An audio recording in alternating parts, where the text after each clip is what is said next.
J'ai toujours rêvé d'être la prochaine Stéphane Bern depuis petite. Maintenant, je fais ça un peu tous les jours sur mes réseaux sociaux avec Cynthia en parle.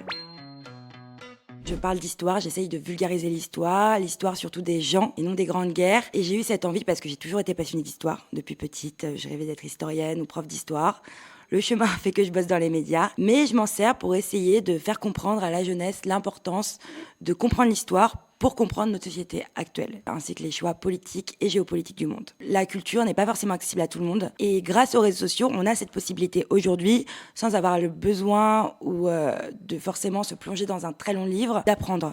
Il y a un besoin d'apprendre parce qu'on est dans une société de plus en plus binaire, de plus en plus divisée, et de comprendre d'où cette division vient nous permet de développer notre esprit critique. Et je pense que c'est ça dont a besoin la jeunesse. Une vidéo qui m'a fait vraiment plaisir et qui m'a beaucoup touchée, c'est une vidéo sur la concurrence féminine. J'ai essayé de traiter d'une manière pas sociologique mais historique, parce que la socio et l'histoire c'est lié, de voir que ce qui me tenait à cœur sur le féminisme, comment dans la société patriarcale on a pu évoluer en tant que femme, de l'aborder de cette façon, j'ai eu plein de retours positifs, même nous toutes, qui m'a republié, donc c'était trop cool. J'ai toujours dit que je voulais être la prochaine Stéphane Bern, peut-être avec une vision un peu plus déconstruite de l'histoire. On va faire grossir la communauté, on va continuer à faire de l'histoire tous les jours et peut-être un jour en parler à la radio ou dans une émission, je sais pas. On va voir comment tout ça évolue, mais c'est déjà hyper cool ce qui se passe. J'ai un peu moins de 30 000 abonnés, j'ai en moyenne 1000 abonnés par jour par plateforme. Écoutez, si vous aimez l'histoire et que vous voulez apprendre l'histoire simplement un peu tous les jours, n'hésitez pas à me suivre.